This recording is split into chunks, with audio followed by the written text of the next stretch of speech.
Aloha, welcome to another edition of the Above the Bridge podcast. I'm your host, Thaddeus. This is episode 86. Before we start, shout out to our sponsors. As always, Defend Hawaii. If you go to their website, defendhawaii.com, check out what you like, or they have a store in Windward Mall. No one, go see Chris Meheula. They have all kind of gear for you.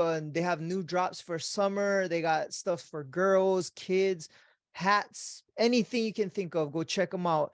Defendhawaii.com. Use promo code ATBPOD upon checkout. You'll receive 15% off your entire purchase order. Next, we have IREP Detail Supply. And IREP Detail Supply is everything you need to clean, make your car brand new, waxes, polishes, vacuums, buffers, anything you can think of to make your car nice, smelling, looking, whatever, detailed. Go check them out. They have a store in Temple Valley Shopping Center. IREP Detail Supply. If you go on their website, irepdetailsupply.com, promo code ATBPOD upon checkout. Again, 15% off your entire purchase order. Last, we have Hawaii Candy Factory. HawaiiCandyFactory.com. Go check them out. They have a whole bunch of snacks. My daughter loves them. Lihimui Gushers. They have lemon peel nerds, strawberry belts. My favorite is the peaches. Go check them out. HawaiiCandyFactory.com. Promo code ATBPOD upon checkout. You'll receive 10% off your entire purchase order. Aloha. Okay, this week my guest is coming off his debut Bare Knuckle FC fight. He's from Hawaii, but he's living in North Carolina. Is JON Untamable Barnard. Everybody remembers you, brah. How you been, man? I'm doing good, man. Appreciate it. Yeah, just living it up here. Unfortunately, I have to leave the islands to make a way for my family, set a good foundation, and I was able to do that, and now I'm back at it. Yep. And Yeah. I remember when you first moved, and I kind Mhm, of read your posts and stuff. It was all for your family, and mhm. you didn't move straight to North Carolina. Huh? You moved somewhere first, huh? Or you Right. moved straight So the there? first, nah, I moved actually. Yeah, the story was, I was planning on moving to Eugene, Oregon, and then one of my friends opened his home up to me. Well, he told me he would open his home up to me to get me kind of started, and then, um, what's it called? So I gave up my home. I shipped my car, sold everything in Hawaii, and then I was on my way to Eugene. And maybe like 2 weeks before my flight, this guy there, we're living in in-laws house right now. Okay, we're living in my in-laws. My boy calls me up, hey bro, I can't, you cannot move anymore. I'm like, Bro, my car already gone. I sold everything in my house. We don't even have a home no more. We live in in-laws.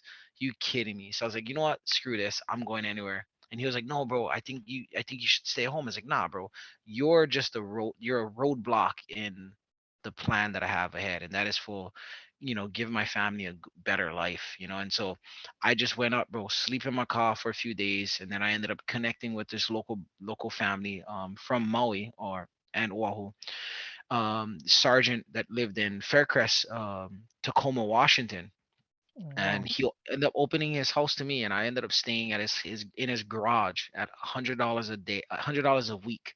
So I was staying there just trying to find jobs, bro. Living in my car, I lived in my car for about 2 days, and then yeah, just trying to find jobs. And then he opened up his home. He ended up telling me, next time you come to Tacoma, come check me out, we'll go ride kayaks. And then I remembered he offered that, so I was like, you know what, I like freaking chill a little bit. So I hit him up, told him I like come ride kayak. So he took me out, and then I told him my story, and then he's like, you know what, you can come stay with me. And so I stayed with him, and then I just started hunting for jobs, bro. Like for like maybe like 3 4 weeks, and then I ended up landing on job as a teacher because I used to be a teacher. That's why, Yeah, fourth yeah, grade yeah. teacher. So At I got a where? job at New Hope Christian School Oh in yeah, I Waipahu in kind of Kapolei. remember that. Yeah, yeah, yeah. Yeah. So I was their science and technology teacher. So yeah, so I went up to Tacoma, Washington. I wasn't planning on going there. I was planning on going to what's it called, Eugene, but my car was being shipped from Honolulu to Seattle, Washington. So I pick up my car in Seattle, Washington. Then I was going to drive down to Eugene. That was the plan, but my boy lost his that opportunity, ended up sailing. So I was like, just driving all the way down to Portland, Oregon, and looking for jobs. Driving in Tacoma area, looking for jobs, all this kind of stuff. Ended up getting a job secured as another teacher for another Christian school, but they weren't gonna start me till the following summer, right? Because it was summertime that I moved, and Oh, so okay. yeah, so I was during the summer. I was still getting paid for my other school. Yeah, they ended up. I left my family in Hawaii for a little bit. The school that I was teaching said I was doing such a great job with the school that they gave my kids free tuition. All my old colleagues was Oh, picking and me. dropping my kids off at school. So like I literally like everything was like in line. School back. I was just quick time, and then that little seed happened. I was like, there's no way I'm gonna allow this little unfortunate, thing happen. This unfortunate thing to ruin the plans that I had. So made it happen. Got a job. They said I would start in 2 months, and throughout that 2 months, I was still looking for work. I was like, you know what, I still getting paid, but I'm gonna find a job. So I didn't want to be a teacher anymore. I was kind of over it. Teachers are overworked and underpaid. Everybody Oh, should know that by 100%. now. Yeah. So underpaid. And so I was like, My there's no girlfriend's a way. teacher at Leihoku in Waianae. Oh my gosh. Yeah. Oh, for real? Oh, Yeah. well, she should know for real, for real. That 100%. is Yeah. so, but I enjoyed it. I think that's probably the one thing that teachers, the reason why they still do it is because it is really genuinely rewarding. Like the best job that I've ever had was a teacher. Like I miss all those kids, looking back and seeing their families post about where their kids are at and what they're doing. A lot of my kids went to like Hanalani and Punahou, all these kind of great schools. So it's like that's awesome to know. Yeah. But yeah, it was rewarding. And then once I got that job, I was still looking for jobs. I was like, you know what, I want to be in the IT sector. That's always been my passion. My dream was to work in the IT sector as an IT professional. And so I ended up taking a 3-month um, contract position with this company called Viewpoint, and I was working with them for 3 months. Okay, and I was like killing it, like learning every application that I could, and like just going above and beyond, trying to really dig my roots into the ground of IT, right? And my manager ended up like helping me kind of lead me in the right direction to stay in the IT field. He told me what applications to learn. He told me what people to stay around, what people to friend, all this kind of stuff, like teaching me the lingo and everything. And so my 3-month contract ended up turning into like 18 months. Oh, They just wow. kept extending my contract, and at my 18th month, I got a job offer at another company called Realware, which is another technology company. And they offered me like a killer salary, unlimited vacation, like just all Oh, kinds of wow. perks, like crazy kind of things. And I was like, I told my old company Viewpoint, and like, oh, we can keep you. We got an opening of position for you. Don't want you to leave. And I was like, screw that. So I ended up leaving them. They're like dangling a little carrot in front of me, and I was doing Oh, great work. And I was like, man, I wanted to stay with them, but I was like, you know what? If they are willing to dangle that carrot in front of me for so long, like it just didn't make sense. So I just jumped ship, left them, and then I ended up what's it called? Working with another company up here in Portland. The headquarters are in Vancouver, Washington. So I ended up it was a completely fully remote position too. So that allowed me to move from Portland, Oregon to Virginia. So I lived with my sister for like a month while I was trying to buy a home out in North Carolina. Like never been oh, to North wow. Carolina before. I did deep research, like what's the best IT, spot to move. Diversity. I wanted to be in a diverse city, Yeah. opportunities, things to do, and then weather, school system. That was one of my most important one, is the school system. The education system has to be good. And North Carolina kept popping up on that radar as some of the top schools. And then I think the biggest thing that really led me here is the fact that North Carolina has this thing called Southern hospitality, and that is probably like a cheaper version. I don't want to say cheaper. Maybe it's like a discounted version of the Aloha Spirit. It's like You on the know, mainland version. it's a mainline version, yeah, for real. Like, it's crazy. Like, if you ever come to the East Coast, bro, you'll meet some, Popolo family or an Kali Yeah, family yeah, up here, and you would have this kind of conversation with them. The yeah. exact same conversation, like just vibing crazy, And I have a huge family up here now, of Oh just man. Carolina. Yeah, it's crazy. My fight, man, I sold over 50 tickets, over here, and they Oh, drove an hour and a half to watch me, almost 2 hours. So it's like, it's crazy, it's yeah. just, that's one of the reasons why. And they, what I've researched is standing true, so it's pretty Oh, cool. that's cool. You're right though. I have a homie that's from there, this guy Oh, TJ, yeah. and he's Mhm. definitely has that southern hospitality, but still the same kind of no nonsense kind of person, but all aloha, all love and Yeah. respectful, but not Yep, to yep, mess with people like that. You know what I mean? It's yep, like yep, yep, yep. both That's the best of both Waianae. worlds. Yeah, yeah, yeah, He wide all the yeah, hood aloha. yeah. Yeah, yeah, yeah. But shoot, like when you were living in Hawaii, you used to compete a lot back in the day, right? You guys, you kind of started off. What was it called? That I kind of remember you. One of you guys' old Teams. crews. Team Oh, Rootless. We started yeah, off at was Team Rootless. yeah. Had that one. Had the one Max used to fight with. Team Rootless. He was with Team Rootless. So the whole beginning, it started with Team Rootless. Okay, and that consisted of, ooh, man, Shison, Colin, Colin Josh, McKenzie. That's the guy. I Yeah, remember Colin that guy. Yeah, McKenzie, yeah. Shison Laupola, Colin McKenzie, Josh Ferreira, Sam Ferreira, myself, and who else was there? That's it. It was just five of us, I believe. That's all it was. And in fact, it was just four of them, and they didn't even want me to join the team at first. The only person that wanted me was Colin. He was like, "Brah, give him a chance," you know what I mean?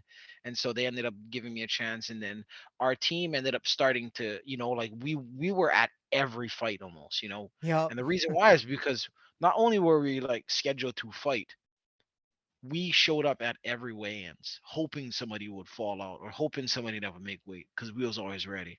And so we fought almost every dang card. How old you And I guys know, was?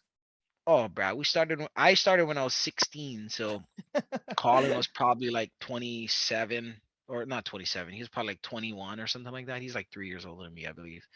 But yeah, so we started as kids training kids, and we just kept just Like right in your ripping guys, garage, man. kind. Right in our garage, man. I'll send you some pictures of our garage, and you'd be Yeah. surprised, bro, at where we started and what we grew to and where most of our fighters went. It's crazy, unbelievable. But yeah, we started with Team Rootless, had five of us, and then from that we grew to like 20 fighters probably in the team, and that's when Max kind of came on board. We were probably still established. We was just starting established. That's when we just started getting known, is where everybody Mm. started to come. John, the Vistantes, the Team SYD, they started coming training with us. Devastation guys started coming training with us. Like a lot of people in Hawaii, Hammer House, every gym in Waianae, whether it's garage, backyard, or whatever, started coming to train with us because they seen how well we were doing as a little small garage gym. Yeah, and then from there we went to had some disputes. So somebody, once they seen how well we were doing, a family member wanted to run and manage the team, and Oh, they seen like they was getting us sponsors, like, oh, it was like just crazy. Like they just wanted to take us and run us and control us, not control us, but they wanted to help us, right? But Colin was like, nah, we don't like, I don't Colin McKenzie didn't like that. He didn't want somebody coming in and trying to tell us how to fight, where to fight, how to manage the fighters and all that kind of stuff. So we ended up parting from Team Rootless, and we started a gym called God's Army, and we voted like what is the best, that's what I team remember. in I God's remember Army. that. Yeah, yeah, yeah. Yeah, Oh, this was early 2000s, huh? yeah, it was about, yeah, I would say about early 2000 for sure. Like 2005, I would say, is when we really started, because I graduated 2007. So yeah, about Mm. 2005, 2004 for sure. Yeah, I Hmm. remember seeing Max fight kickboxing at the O Hmm. Lounge, and Oh he was yeah. 16 years old, and he had little Evo tattooed on his stomach. and he had like blonde hair, and I'm Uh, thinking, oh, this yeah. fucking kid is action. And I was like, just like, bro, this kid is different. And I just Mm, remember all you guys was like in his corner. I remember calling, and I was like, oh, these guys like doing something different. Whatever they're doing is kind of building some steam. mhm, mhm. Yeah, But so you that was used to fight a lot though, yeah, I fought probably like every weekend almost. It felt like, huh? definitely, but it was worth it, man. I have over 50 matches in combined, and it was like I never wanted to fight. I started training just to lose weight. The only reason why I fought was because Colin was kind of pressuring me into it. He was like, "Bro, you are really good. Like, you should just try one fight." And I was like, "Nah, no way. Just try one fight, and if you don't like it, then don't do it." And I was like, "Nah, nah, nah, nah." And he just kept pushing at it. And then one day he ended up inviting me to corner him for a fight, and he won. But that was the first dose of fighting experience that I've ever had, and It that was was up freaking close and personal. up close and personal, cornering him. Not don't even know what the hell to say. He just said, "Give me the bucket when I gotta spit. Give me water." That's it. And that was Huh? just so freaking cool. And after that, yeah, it was man, I just couldn't get away from it. So the next following weekend or following couple weeks, um what's it called? What's that thing? Not the kickboxing event back in the day at Oh, the man up and stand forum. up. No, before Man Up and Stand Up. Oh, what was The the same company. We used to call it something else. Kicking it, oh, kicking yeah, it. yeah, It's called yeah. kicking I it. remember So that. kicking it was having one event, and I think their champions guy fell out. And that was the guy. His name was Todd Young, and they wanted him to fight him. And we are all at the weigh-ins, and Colin said, "Oh, fight this Holly kid!" Like, looking at him, bro, this guy had like a flannel shirt, right? And from Waianae, scoping him out. I was like, he's like, I think I fought him at 160. So I was 162 at the time. I was looking at him, I was like, I could take this Howley. You know what I mean? I'm gonna scoping out like, this Howley. Most Yeah. locals think that they can beat up all Howleys, and I was like, I take this guy. I was like, and Colin's like, bro, I think you can beat this guy, and so we ended up going up to the scale to weigh in, and this Holly takes off his shirt, just shredded. I was like, "Oh, what did I get myself into? Oh no, bro, my heart dropped to my knees, and I was just so afraid." I was like, and Colin just like encouraged me. I was like, "Bro, you can do this." Like, he just kept encouraging me, telling me how good I am, and just all of these good. He's saying all the right things, and weigh in, and I was like, you know what, bro, I'm freaking chicken, like just scared as hell, pooping brick, should I say? And Yeah. the weigh-in's done. I accept the fight, whatever. We go to the fight event the next day, and bruh, every single body that knew me or Colin wanted to beat up Colin. Like, everybody. My brother wanted to beat him up. Everybody's like, bruh, just watch John. I'm telling you, watch John. And nobody wanted to believe him. Like, they're all mad. They're saying if John get beat up, they're gonna beat him up, kind of thing. Like, they're Well, they really taught like, you setting you up kind. yeah, they thought Colin was trying to set me up like that. You know what I mean? Or Oh. or or Colin was being a dummy because like they knew that Colin knew that this guy was good. All KO, he was beating up everyone. He was undefeated for sake. And so everyone was mad. This Holly was known. He was in Vegas training. Like, he was a known He's a kickboxer in ringer. Hawaii. He was in a ring, bruh. I'm telling you, smoking all the locals in Hawaii, like, for real. And bruh, it was fight time came, and I ended up holding my own against him, and I didn't get a win. I got a draw. I blemished his Oh, record, yeah, halfway that blemished. Got the one. point five. You Nice. know what I mean? Yeah. So Yeah. I blemished his record with a draw, and ever since then, bro, I never did. Like, I just fell in love with that sport like so hard. It was crazy, and it's the kind of love that it's like you see when Max when he fight, how that guy, like, he point to the floor, let's swing. Like, Yeah. that's the Yeah. kind of joy that I found for this sport. Like, let's punch each other in the face. It's fun. You know what I mean? It's kind of crazy, but it literally genuinely is fun. Like, people playing baseball, or that it's really really fun to. It was fun to me. But yeah, Yeah. that's where I started. That's where how we started, and yeah, Team Rootless, God's Army, and then I ended up well, actually, Colin and Max ended up training. I ended up going to college. I ended up going to college because I started seeing all of these.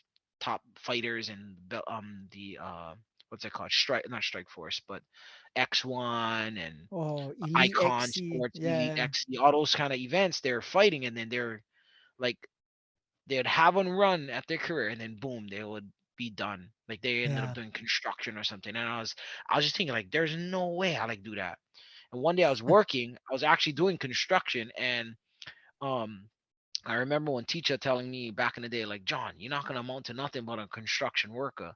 And that thought came to my mind at the same time that when college recruiter and call me up, bro. Oh, wow. Crazy. So this teacher is in my brain telling me I'm gonna be one construction worker for the rest of my life. I'm over here doing construction, and this college recruiter called me up. Hey, you should go to college. And I was like, and I told him, you know what? My freaking teacher told me I'm gonna be a construction worker, and I'm a freaking construction worker.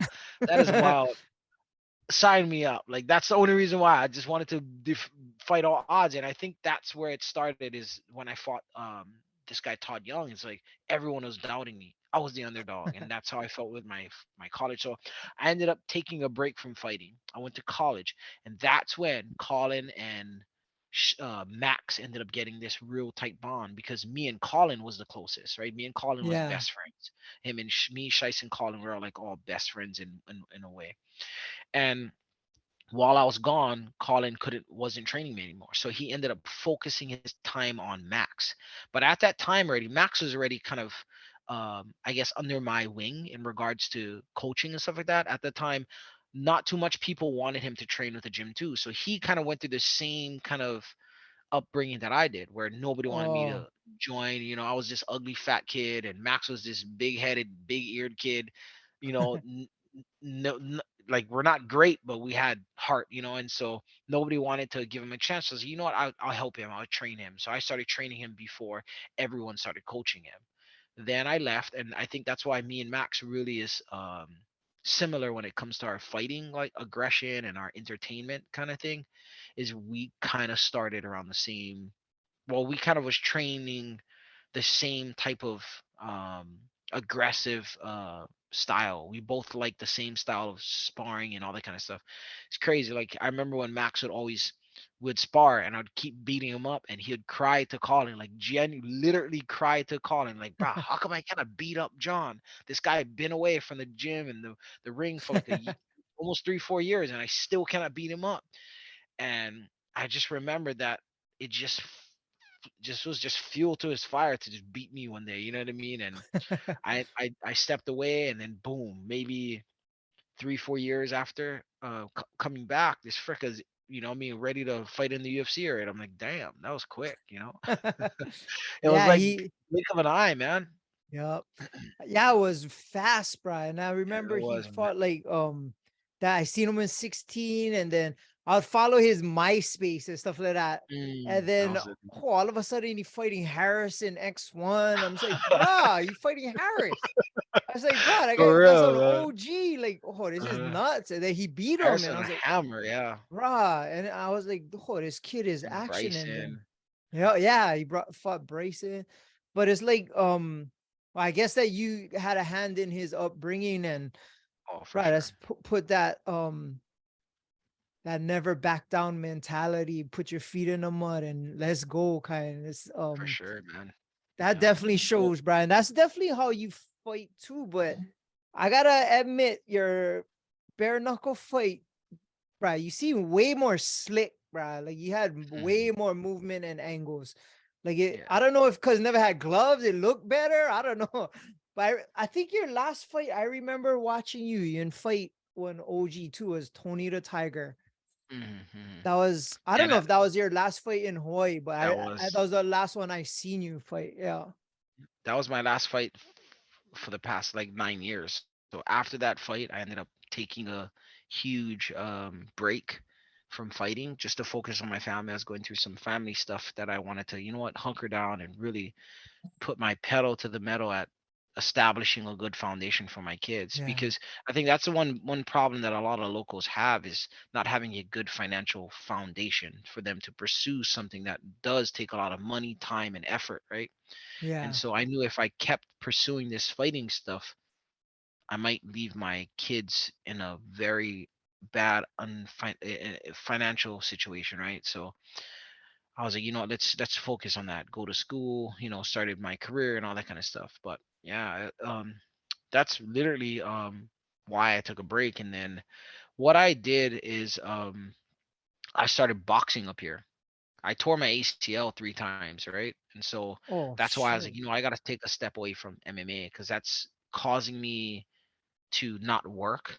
I cannot work for a few Yeah. months, and I was like, that's taken away from my family. So I was like, what? Once I can get into IT, then now I can rest my body. I can train and not have to worry about doing construction, right? And busting my body down. So Yeah. that was the pivoting moment where I was like, I can get back into it now. I have the financial stability.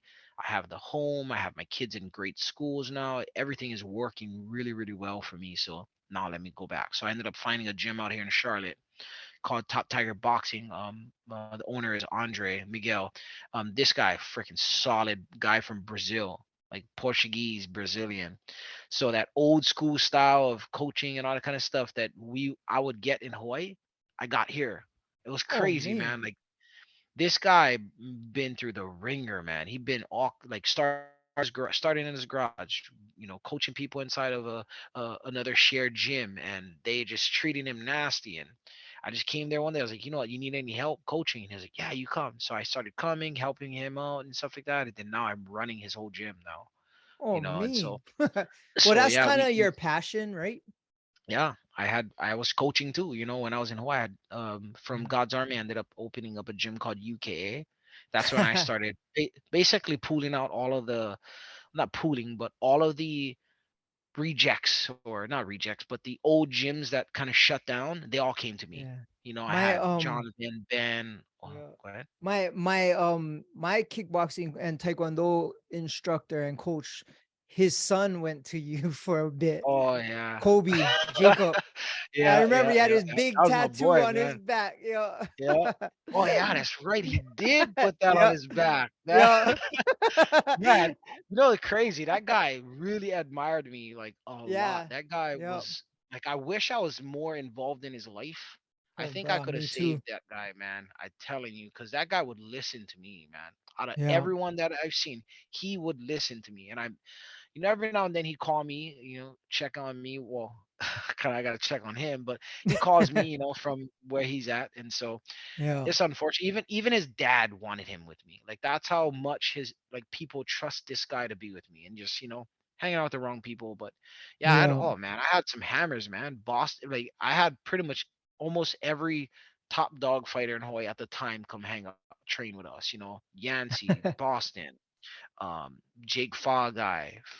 Oh, like literally a lot of like Jonathan, Miller, who else? We have I can't even list them. Like they all came to my gym to train with us. It was crazy. It was probably one of the best seasons of my life. And it was like 3-4 years. We got job into the Ultimate Fighter House. We was Oh, I fighting remember that. all over Yeah. the states. We was in Australia, California, Miami. We was freaking doing some big things too. I think that was a little bit, maybe like a year or two after Max got into the UFC, I believe, and we just started moving, man. That was a fun season, man.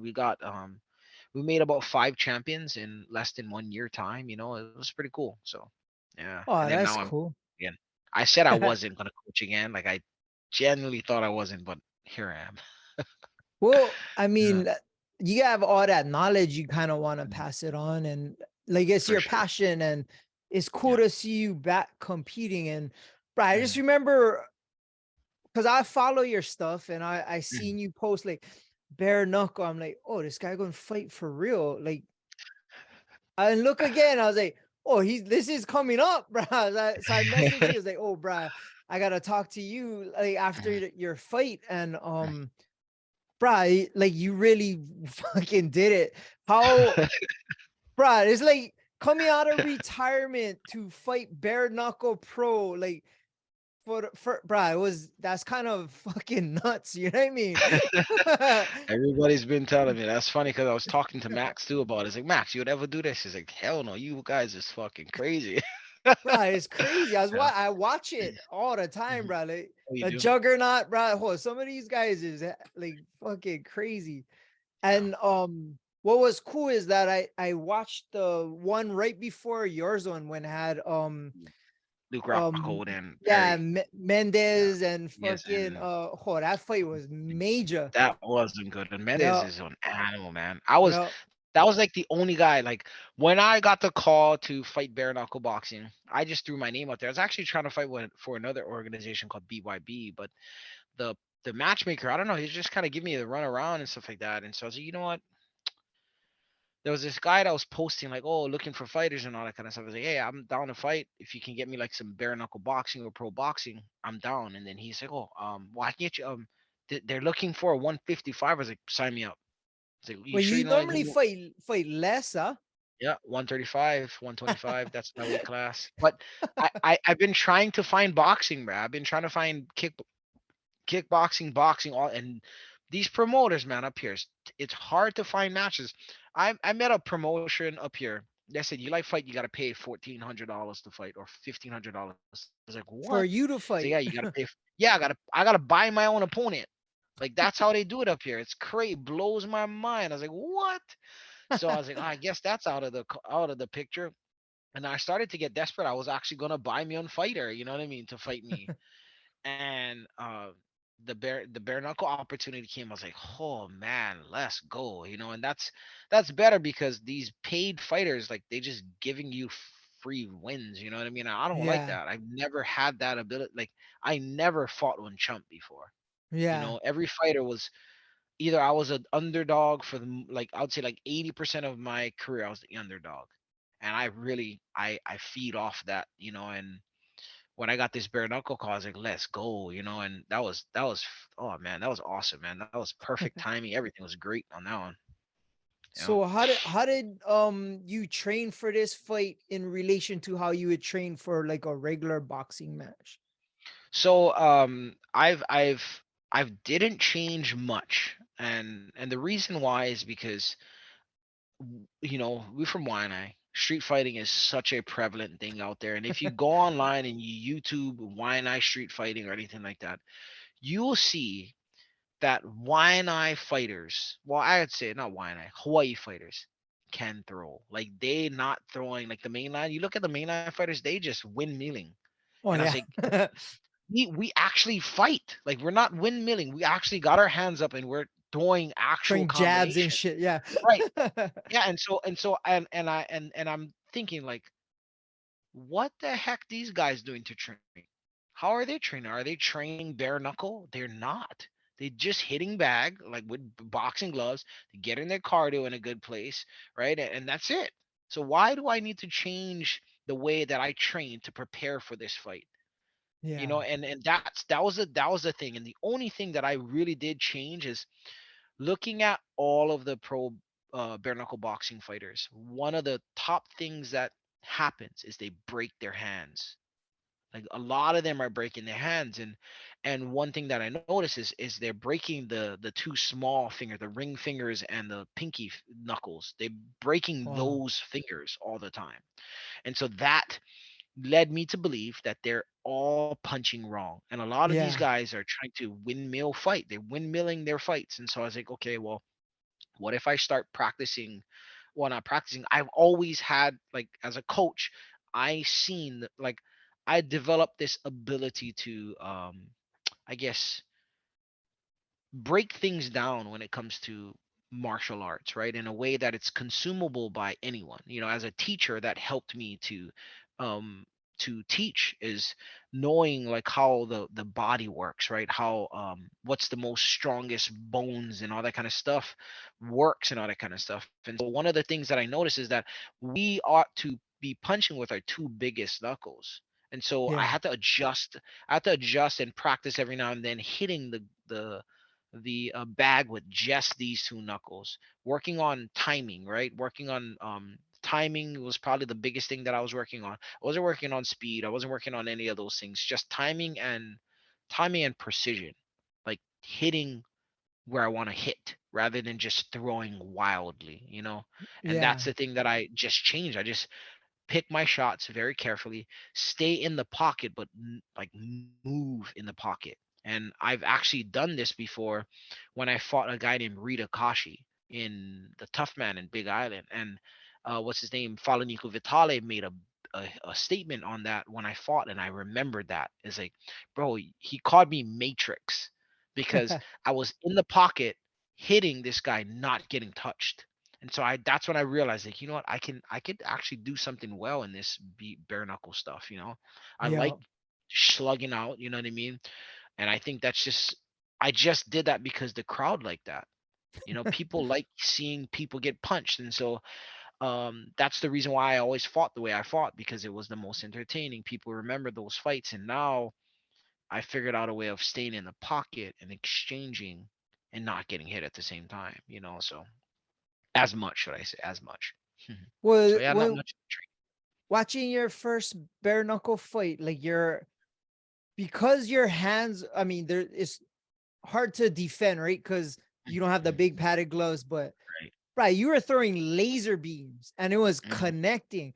Brian, we were Mhm. watching in my friend's car, like just holy shit, bro, he's gonna do it. Like it Uh, was um fun to watch, but you just look like you've done it before. Like mm. and of course you boxed and kickboxed and did MMA, but I would assume it's different, like getting punched in the head with bare knuckles and punching somebody bare knuckles. I mean, it can't be that Yeah. much fun. You know what I mean? N- initially, I thought I wasn't gonna have fun. Well, I knew I was going to have fun to an extent, right? The one thing that I was worried about is getting cut up and all that kind of stuff and hurting my Yeah. hands. But once I realized that when I choose where to punch with what part of my knuckle, I feel like I got more control over the potential of injury.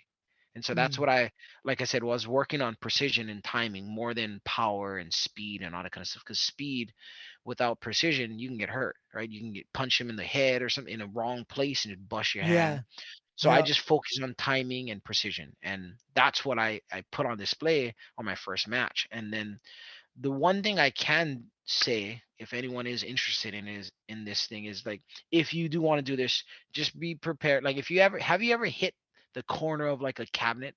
Like, that's Yeah. how every shot feel. Like, it feel like you're getting hit by the corner of bricks. Like, it hurts. It really genuinely hurts. Like, you know, so that really did encourage and it reinforced my reasoning to move very very methodical. So yeah, So how shit was does it hurt. like getting hit the first time? Because you never got hit bare knuckled, at No, least since man. you was beefing in the streets. You know what I mean? No, I know, and I only street fought a few times, you know, but it hurt. It genuinely did hurt. I got hit one time and I was like, oh, literally, like the thing that came to mind, it felt like walking into the corner of a cabinet. Like, that's how it felt when I got hit here.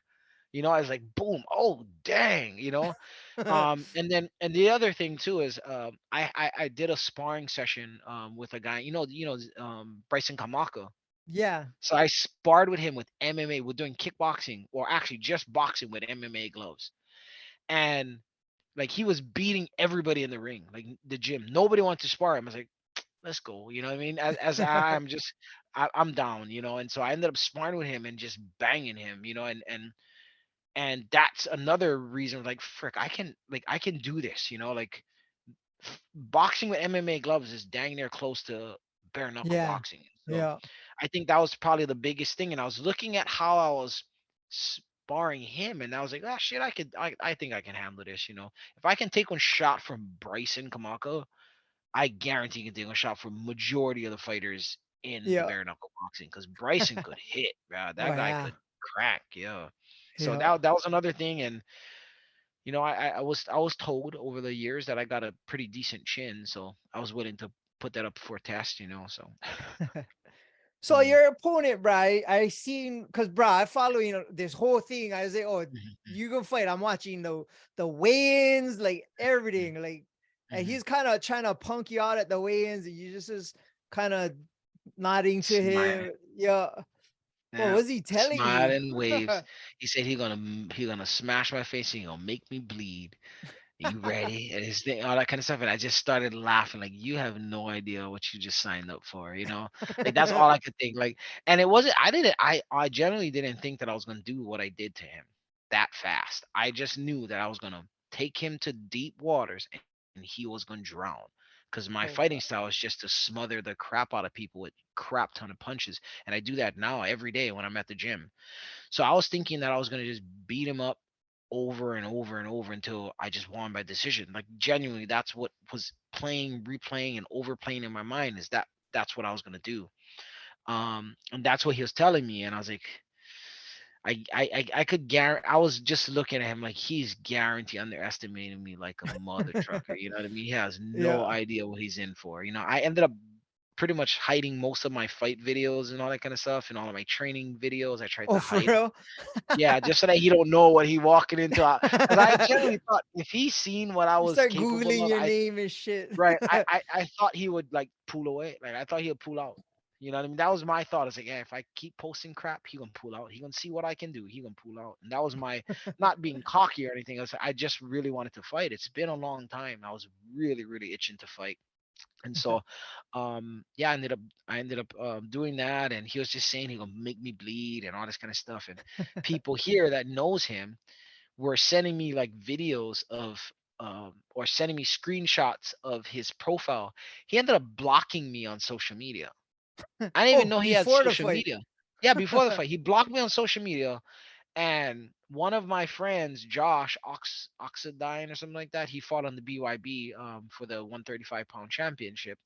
He messaged me and he said, "Oh yeah, he talking smack about you. He just had an interview and all this kind of stuff." I was like, "For real, send me the link of his what he's saying." You know what I mean? He sent it to me. And it was something unavailable. I was like, "What?" You So I was like, talking shit, I but make looked sure him you up. Yeah, couldn't, right. So I look him up and I try find him. I was like, bro, this guy blocked me. That's crazy. So I go on just regular browser to try and search him up, and his profile coming up with the right username. And I was like, wow, this guy just unblocked me.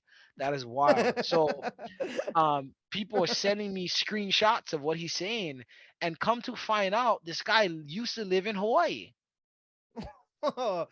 Bruh, this guy used to live in one, and he knew a little bit about me. So I was then well, not know about me, but he knows where I'm from, and so it's Yeah, well, this guy's a scrappy guy or whatever. He's from the west side of the island, and those guys are scrappy, whatever stuff like that. And I just go knock him out and make him bleed and all this kind of stuff. And I was like, this guy is cocky. This guy think that was just funny to me. I was like, oh, this guy must be something.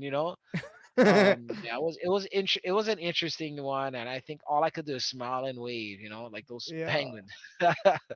Yeah, that's all I could Smiling. think of. Was like, oh man, smile and wave, smile and wave. So how was it before the fight? Like wrapping your hands or your wrists and getting Right. ready. What Uh, were you? Did you have jitters or it's like, oh, yup, I've missed this, or like, what was your feeling since you never do it for so long?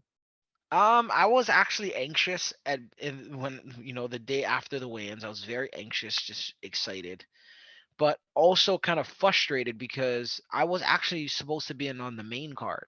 And so Mm, my mind wasn't even thinking. I don't never really think about the fight. Like honestly, I've been doing this for so long. In the beginning, I would always think about the fights, but I think that is where people lose, right? Is when they overthink about the fight and all that kind of stuff. I think you should be doing that thinking throughout your camp.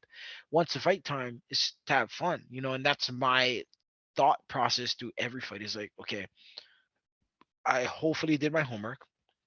I should have got my cardio right. My weight should be good. That's the things that I'm worrying about through fight camp. And then the fights is like, okay, now I get to have fun. So yeah. that's the only thing that I was thinking about. Yeah, I freaking just excited to freaking have some fun because that's what it is to me. Like it genuinely is just the utmost fun to me. And so that's all I'm thinking is just having fun. They wrap it in my hand. It's like just freaking amped up, just so excited. Whether I win or lose, like I'm not going in there thinking like I'm gonna beat everybody up. I just know that anybody I fight, they're in for a treat. You know what I mean? They're in for a really good fight. We're gonna get best fight of the night. That's all that I hope that everybody who is willing to fight me is prepared for. Like we're gonna go in a war. Like, we're gonna battle. We're gonna exchange. We're gonna have fun. We're gonna excite the crowd like nobody on the card will. And that's the whole thought that I'm hoping people will start to grasp. Like, I'm not here to beat up anybody. I'm here to have fun. And Yeah. unfortunately, me having fun is normally me coming out victorious. You know what I mean? So yeah. But you didn't drop this guy 3 times. I didn't think he was gonna get up after the first one. You I didn't didn't clip him either, man. hard, bro. Yeah. Like, One bro. I never realized I hit him that hard. Like, it was crazy because like it was so fast that he went down. I was like, what the hell? What the hell did I do? Like, I really didn't even notice, but that's my check hook that I got so much compliments about my check hook. I spar pretty much everybody that comes to the gym. I probably sat down almost everybody at my gym with a body shot for the most part, for the left hook to the body or something like that. Or I'm just always catching him with my check hook.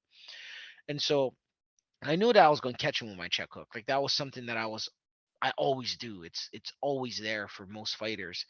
But when I caught him with that left hook, I really was like stunned that he got, that I caught him that clean on the button. Like, it was Bro, it was literally money. perfectly in his Yeah. chin. Like, that was nuts. I was like, what? At first, I was like, what the hell happened? What happened? Because it was just perfectly caught, perfectly timed and everything. And I was like, what the heck happened? Like, really? And then I watched the preview. I was like, oh shit, I did that. Yeah. Yeah, I was shocked. I was shocked just as much as you folks were. Oh man. But I know the Bro, it jab was, one was something. I was like, let's go. I seen that yeah. coming. Mhm. And it seemed like once you had him hurt, you didn't blow your load, right? You still were throwing laser beams. It wasn't Yeah. like you didn't go windmilling out. Like, you just was okay. I'm hurt. He's hurt. Now it's time to Yeah. do work. And Hmm. bro, you put him away. Like, bro, I was like, I didn't think he was gonna get up the first time. I Hmm. thought the second time he was done, and then the last time there was Hmm. just he was power already. And Yeah. first round knockout, your debut fight after 10 years, bare knuckle, bro. That's like a movie.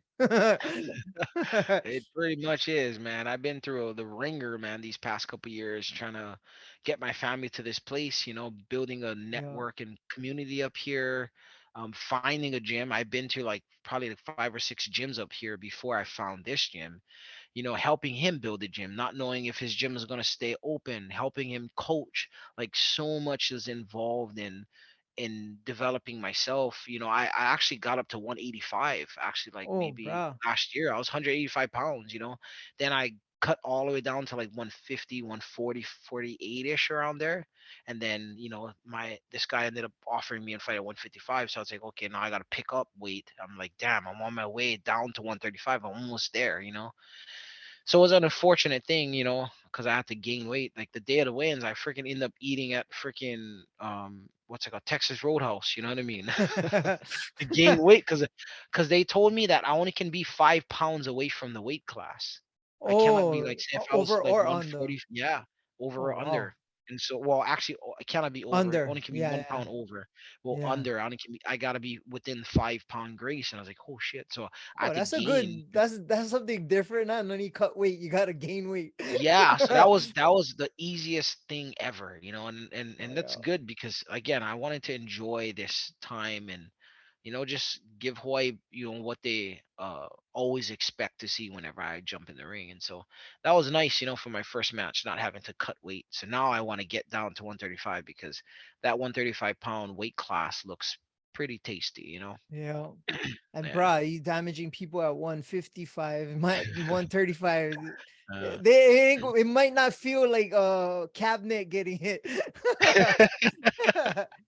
But bro, one thing I did notice was mhm, how much love and aloha you got from mhm, Hawaii people.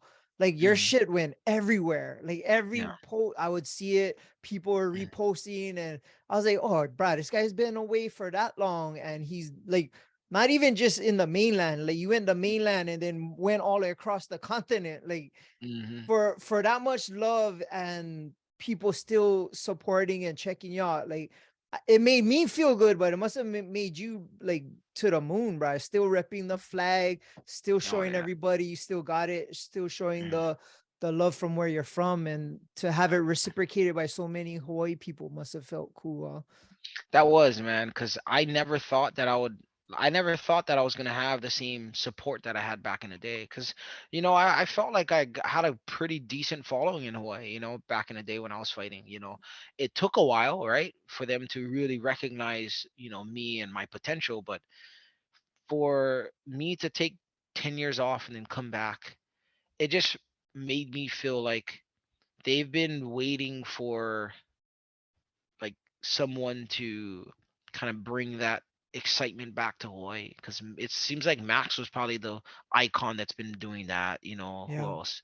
Rachel Ostovich. Who else? Riancy. Not too much guys are really putting it on the map like that, like how we did yeah, back in the days. And so I feel like I really represent the true, authentic local fighter mentality, and all that kind of stuff. So it was interesting. I was really, really freaking so stoked that people was still around. You yeah, know what I mean? They still remember. yeah, That was really, really comforting and really soothing to know. Yeah, that yeah. And was awesome. plenty people supported, and yeah, I seen it a lot. And it's like, Mm. Brad, your fight was so fast you could show the whole thing on Instagram. So that's I kind of know, cool. dang. Yeah, that's nuts. I've been That's seeing all cool. kinds of, yeah, that was awesome. Yeah. And I know you were disappointed that it wasn't on the main card, but because it wasn't, it was free and easy, accessible for everybody to watch. You can just Yeah, go on your phone and watch it was free prelims, and bruh, yeah. that's kind of cool So I that guess you it worked you out. built a name. Yeah. Yeah, it worked Hopefully out. you I get was a new really, one. bro. I was really bummed that they did that. So now I'm like, shoot, just keep me on the prelims. You know what I mean? Yeah. Because it is more exposure. The promoter is in it. The promoter and the matchmaker is like, bro, it's better you actually fight on the prelims because there will be more eyes there. And it's like, Yeah. okay. So they ended up putting me there, and I was like, oh, what a way. I told the announcers, like, I'm gonna set the stage at a very high, like, bar. Like, you guys put Yeah. me first, the bar gonna be hard to beat. You know what I mean? Um, I wasn't able to, like, it was high. I set it pretty high, but there was some pretty really good fights that really kind of took the shine. But overall, I feel like I was very pleased with my performance, and I definitely Yeah. put on for Hawaii and Yeah. represented Hawaii in a scale that is really good, because honestly, not that much Hawaii fighters been doing good in this bare knuckle stuff. Yeah. Majority of them losing, unfortunately. And Rachel got a win, I think. I don't know if Yeah. she how many fights she fought on. I think She did one, one, or I I think, think. yeah, Yeah. Paige, yeah. And Yeah. that was it. You know what I mean? She got her dub. Who Who else else? fought on that from Hawaii? Kendall? Did Kendall Zane, fight? Kendall Grove, he Yeah. lost. Zach Zane, I think I Oh think Zach yeah, yeah. lost. Maui, yeah. Toby, yeah, Toby Mishek, he lost. He got a couple of Oh. matches on there. He lost. Jonathan. Who else? Del Sope. I think Del won one or two. I Oh. think, but I know he lost a few as well. But no one was really getting traction in this bare knuckle stuff. I know Rachel got a lot of eyes on her match because Oh that yeah. was a freaking smoking match. It was like the Oh, two yeah, hottest chicks beefing without gloves. You know yeah, what I mean? right. That was not supposed to have happened. I don't know. That's They a just good, beat each good, other's yeah. face up. Oh my gosh. Oh man, that's Yeah. wild. Yeah, that was So cool. I you're ended up reaching out hoping, to her too. what is Go that? ahead. You're I ended up hoping reaching out for, to Rachel, oh and then yeah. she was telling me, be the first to land. You know what I mean? Don't Yeah. make sure you land first, because punches hurt or something like that. I was like, okay. That was so funny. So, shout out to Hell her for yeah. giving me some some advice and stuff like that. Oh, that's kind of cool. And you paving the way. Mm. Hopefully, like you said, you can get a fight in your own weight class, and bruh, keep this thing moving. Bruh, I feel like you're just getting starting and you look Yeah, for fresh, sure. bruh. It wasn't like you had any rust or nothing. So hopefully Mm. it's just can keep building. Yeah, for sure. I'm trying to. Yeah. Hopefully, we can get this thing to Hawaii, man, because we got a crap ton of talent in Hawaii. Oh yeah. People don't realize it. This bare knuckle stuff is perfect for Oh Hawaiians, yeah, like 100%. perfect for Hawaiians, and that's why Yeah. I've been talking to some key guys up in this promotion, and this is a legit legit promotion. Yeah. BKFC is legit. It's really, really cool. They Yeah. really take care of the fighters like really, really, really, really That's what I've well. been hearing. Yeah, and so I've been talking to some guys within the BKFC management and promoters and stuff like that, and they really want to bring this to Hawaii. And so we're making, hopefully paving the way for that to happen. I thinking probably next year, they're saying that they're gonna Oh, most that'd be likely get it to cool. Hawaii. So we I got them connected with some guys, and so hopefully that's gonna happen. And bruh, if Oh, if you that get not to gonna be fight, sick, if man. you get I'm to fight oh, in Hawaii, bro, that's gonna be I'll be that's gonna be front row for epic, that man. shit. Yeah, Yeah. for sure. I'm bro, fingers crossed. Imagine on fight card, like Yeah, me, Rachel, Jonathan said he wants to fight again. So I was like, all of the old guys that already fought there. Too bad Dell cannot fight anymore, but yeah. having all the guys that already fought and just so much talent there. Imagine Harris coming back trying to do some bare knuckle. Oh, he'd be Khalil a good Kwan. one. Bro, Yeah. all of these OGs, they still can, bro. I tell you. Yeah. A lot of these guys, they kind of older too, and they still thumping, man. So Yeah, them two yeah, just them two, because spar. I had Khalil on recently, and he told me Mm, like him and Harris, because they teach together at training. Hybrid Yeah. House, and Mm, they went spar for and smoker. I'm like, bro, you mhm. guys been fighting all the you don't have it out of I your know. system yet. And they're Nope. like, oh love, bro. They still go, they say, And oh, they even when still they good spar, too. they yeah. That Yeah, ain't I've never seen gonna some leave, bro. videos, man. That's crazy, man. And Yeah, that's what I inspired to be like when I get older. Still yeah. banging these young bucks and you know, showing them Yeah, some respect. yeah, some Yeah. accurate. Mhm. Bro, other than your fighting career, what I noticed a lot from knowing you and talking to you at all these other events was photography. You're into that shit. Huh? You're like heavily into photography, and you would capture, at least from when I was working with Destiny, like some mean shots, like professional quality shots. And you still Mhm. doing that photography and stuff? I am actually. I just shot a event this past Saturday of some professional boxing up here. And yeah, I got some decent shots again. I haven't shot, ever since I left Hawaii. Hawaii was a, oh actually no. I shot I shot two events in Washington, and then I've shot a bare knuckle event out in South Carolina. I've shot a professional boxing in South Carolina. I shot a pro boxing and pro MMA event in Charlotte, North Carolina. So that's pretty cool. I ended up doing photography because I was actually creating most of Destiny's posters at one point. Yeah. I was creating posters for them and for Tough Man and for a few other events. The Mighty Sons of Barn Grill events and stuff like that. And what I noticed is whenever these fighters were sending me photos for the poster, it was just garbage quality. And so it would mess up my posters. So what? I just gotta take my own damn photos. We're on the island. It shouldn't be that hard to meet up with these guys. So what I did is I ended up buying me like studio lights and stuff like that. And then I started having the fighters, bro, telling Destiny promoters to send the fighters to my house so we can get some good quality photos. They'd Oh come to my man. house. I'll do my photo shoots of them, and I would I'll practice at the fights. And one of the things that I found is sports photography is probably the hardest photography to get into. It's very hard Mm, to capture those moments because it's just going. And yeah. so I ended up shooting as if I wanted the photos. So like, I was Oh. picturing myself as the fighter and capturing the images that I would want if I was the fighter. And so Oh, that that you helped would me think a lot. look cool for if that was me. Yeah, you know what I mean? Yeah, if that was me, I would like that shot, you Yeah, know what I that would mean? be on Or my even if I was a corner, screensaver. you know what I mean?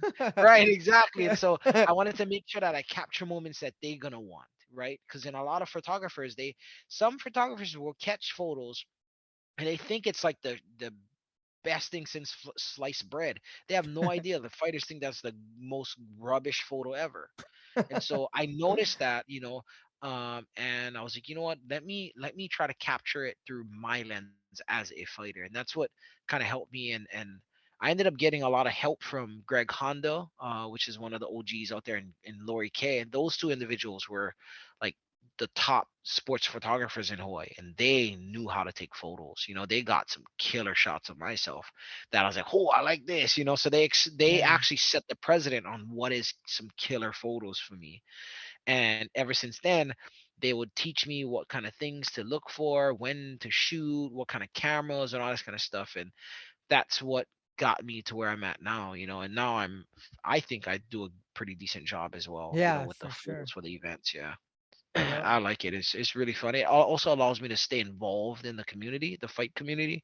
That was another thing too. Is like I can see what's on the market. You know what I mean? When I'm ready to Yeah. beef again. So that was one of the ways of me staying involved and watching these guys, and picking out their flaws if I do ever fight them. So yeah, that was Always something that thinking, yeah, huh? always thinking of the next opportunity. That's why. Yeah. Yep. Oh, that's cool. So basically, your photography is mostly kind of sports oriented. You're not shooting weddings and shit like that. Nah, that's too much pressure, bruh. You know what I Oh mean? yeah. And the other thing too is I don't want to be owned by someone. You know what I mean? I'm a Yeah. freelance photographer. I go to these promotions and I shoot for free, and then I Yeah. charge the fighters for the photos. And so if they like what they want, if they like what, well, actually, back in the day, I was giving the photos away for free, and then I just had Yeah. a GoFundMe, like, of donation, like, hey, if you like your photos, donate, and I was I making like remember six, seven that. hundred bucks every event, and so that was pretty cool. But now it's like a lot of people are out, like, you just should just charge, you know what I mean? And so You now I put the just watermark on yeah, I just on put the the picture. watermark. Yeah, you use them if you like. If you like, buy them. Then yeah, hit me up. You know. So now I'm not really trying to make a living out of this. I just enjoy it. Enjoy the community. I enjoy the people that I meet through this fighting stuff and networking, and just staying involved and giving back to the community. Community. Yeah. Yeah. You know what it impressed me the most about you is you have these passions, which is fighting, photography, Mhm. but you put those on hold um to make sure your family's good. So that Mhm. means your mentality is family oriented before yourself.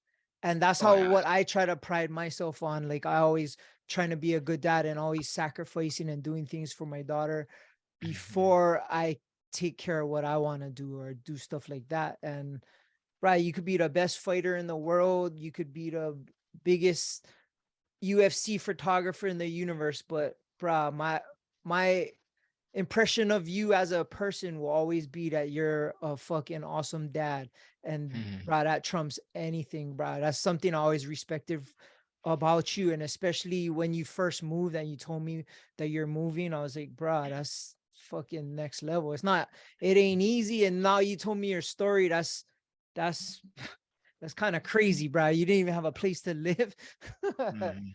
I just had they were my source of energy, you know what I mean? Well, there was a source of never giving up, I couldn't, I was like I'm actually what's it called? I was actually adopted. So my biological family kind of left me, you know what I mean, at a doorstop kind of, and so that trauma really set precedent for me to want to break those generational curses on my family and my life. And so when I actually found out that I was adopted and all this kind of stuff, that really just made me want to be the best present physical dad that I could be, mentally Yeah, and physically. So, I too as well pride myself in taking care of the blessings that God gave me, and that is my children. And people don't realize that kids are presents. They're like gifts to us, and so yeah, I think a lot of people forget that, especially in this society. Everyone is just always looking out for themselves, selves, selves, yeah. selves. And in fact, this fight was probably the most stressful fight I've ever had, because my fight was about 2 hours away, the hour and a half or so away, including traffic. And so I had to come drive to South Carolina, weigh in, drive all the way back home for take my kids to school the next day. You know what I mean? Then drive back, wait for my kids come home from school. You know what I mean? Get them all situated and all that kind of stuff for whatever day for the next day. Take them to the bus stop the next day, and then drive all the way back to South Carolina, do some PR stuff, then drive all the way back to get here for my kids, feed them all that kind of stuff, drop them off at their moms or whatever. So I was doing all of these things in the midst of taking care of my kids, and it was tough only because of the drive. I freaking hate driving. Like I don't like driving, honestly, and that is draining to me. And so having to do that, that was really tough, and but my kids is like a safe haven to me. They're my peace. Like Yeah. everything about my kids just brings so much peace to me, like tranquility and just all that kind of stuff. And so it was like a double-edged sword. It was sucky because I had to go there and come back every time, but it was Yeah. awesome because I could share moments, tons and tons of moments, and capture tons and tons of moments with them. So Yeah. yeah, it's really really good. I really really love my kids, man. Like Yeah. people I don't could realize. tell, And then bro. Yeah. and then the other thing too is I also have on the side, like they're gonna be my retirement plan. You know what I mean? So people don't realize that your kids, man. Yeah. I don't know if we can get Social Security, but I know I got one Social Security, and that's my kids. You know what I mean? I Yeah. take really good care. I cherish my girls so much, and I just know, like, when Daddy goes old, when Daddy cannot, wipe his okole no more, Yeah. I Me know too, my bro. girls gonna be there for Yeah. me, guaranteed. They know Deep I'm with the I'm glove. Yeah. firm on my girls. I'm Yeah. firm and I'm fair with the kids. I love them unconditionally, but they know that Daddy's doing his best to make sure that they have a great, well balanced life. I'm not trying to give Yeah. them everything, but I'm giving everything that they deserve, and that's it. I'm Yeah. not going over above it. I'm not trying to spoil them so that they don't appreciate, because I didn't have anything growing up. And so Yeah. trying to find that balance with my kids and training and all that kind of stuff. Man, I take my kids with me to the gym all the time. Like everybody at the gym knows my kids. My kids are kind of like a gym rat. The coach there or the owner of the gym like treats my kids as his own too. So they're very engulfed in my life in every aspect of my life. So dang rewarding, man. Yeah. My kids are fun, bruh. Kids are fun, Oh, man. bruh. Like Have a they're blast with my so kid. Yeah. yeah. It is people don't realize that when they really put their phones aside, put Yep. all of the distractions of the world aside, and just spend time with their kids. It is so fun, bro.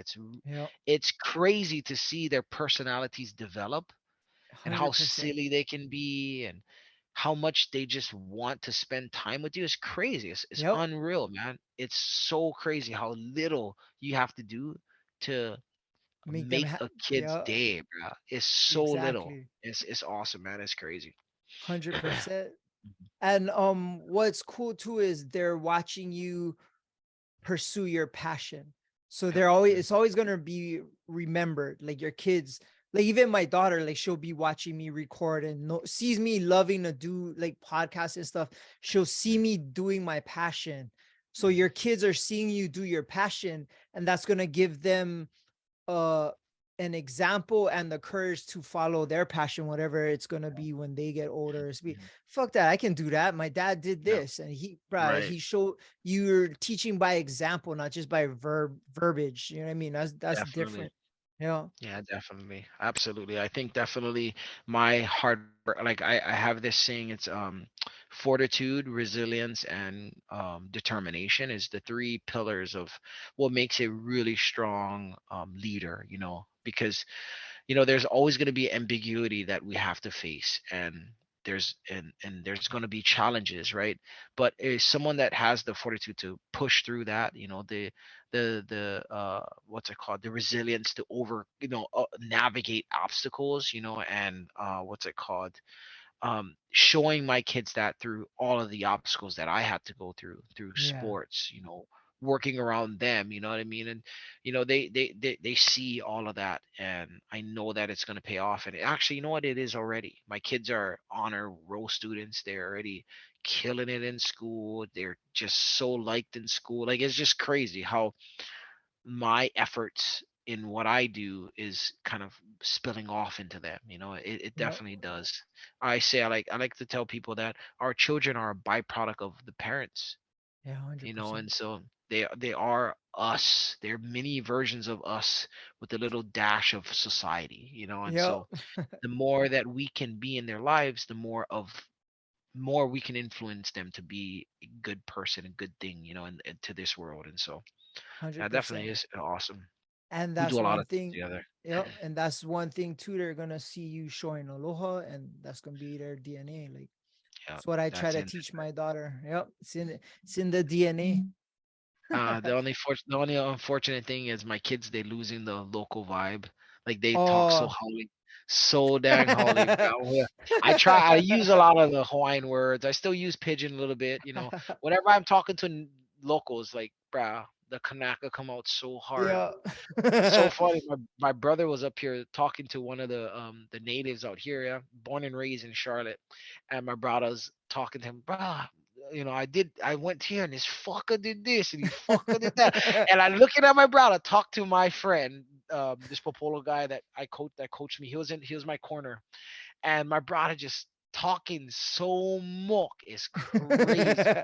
And I'm looking at him talk to my friend, and my friend is just straight up just fiberglass. Like he don't even have. I guarantee he has no idea what my brother talking about. Say, And oh, I asked him, translate. yeah, I was like, you understand what he's saying? He's like, yeah. I was like, you lying ass. You don't understand shit. And he started both of our brothers like cracking up. I was like, Chris, bro, you gotta turn the volume, not the volume, but you gotta turn the Kanaka down a little bit. Bro, it's so funny. And I The vote realized that whenever translator. whenever I have so I have bro, I've been having like potlucks and all kinds of stuff at my house, man. People they love coming to my house. Like I said, I built on little Carolina Ohana out here. Like legit, my neighbor is like my sister. My neighbor, sister and brother, they're the husband and wife. Their kids come to my house every day, just like Hawaii kind. Like I Yeah. was able to create that Ohana here.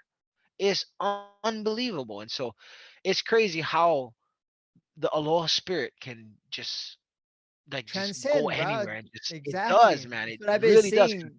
Yeah. It's unreal, man. And That's we the world yeah. needs more of this, bro. It's Brad, I've crazy. been We saying need that more of for this, man. so many times. Like Hawaii's the beacon for Aloha, and it's kind of sad because Hawaii losing it a little bit. But Oh, people they like are, you man. and people like me are trying to just kind of build it back and see what happens, bro. It's like the whole, like you said, the whole earth needs it. The whole For earth sure. needs it. And 100%. bro, if it cannot, it gotta start with Hawaii. If it cannot start on that little speck in the middle of the ocean, then bro, we don't even have a chance. Yeah, I know, man. But yeah, But it you're a definitely Aloha testament is that it works, bro. bro, hard. It works real hard. And Yeah, they come to my house whenever they like. Like that's how it was. That's how I grew up, man. Our doors was yeah, never locked in Hawaii. You know, I yeah. lock my doors here, you know, but in Hawaii, bro, You like you you don't keep lock your the youth, door, bro. man. Yeah. I still got all my stuff here so far, but yeah, Yeah. my neighbor was talking to me how she's been in this neighborhood for like 15 years. Never did talk to any of her neighbors. It's like, what? And that blew my mind. I was like, bro. First So, day, I was you like, know "What's what? up, sister?" Yeah. No, no, actually, well, what's up, brother? Because then the husband was Oh. outside cleaning his yard. I ended up going next door, started helping him clean his whole yard. And we just cleaning his yard and doing all kinds of extra stuff, just helping him clean his yard. And then after that, he was telling me, "Oh, my wife's so happy, bro. I never cleaned up this yard for so long, and blah, blah, blah." And then ever since then, like I invited them to a birthday party. They came over, brought their kids. My daughter, my middle daughter, Aliana, kicked it off with their daughter. And bruh, we just like Best family now. friends. We Yeah. literally family now. Like she called me her Carolina. She called me Ohana. She knows the word Ohana. In fact, she named her daughter one Hawaiian name.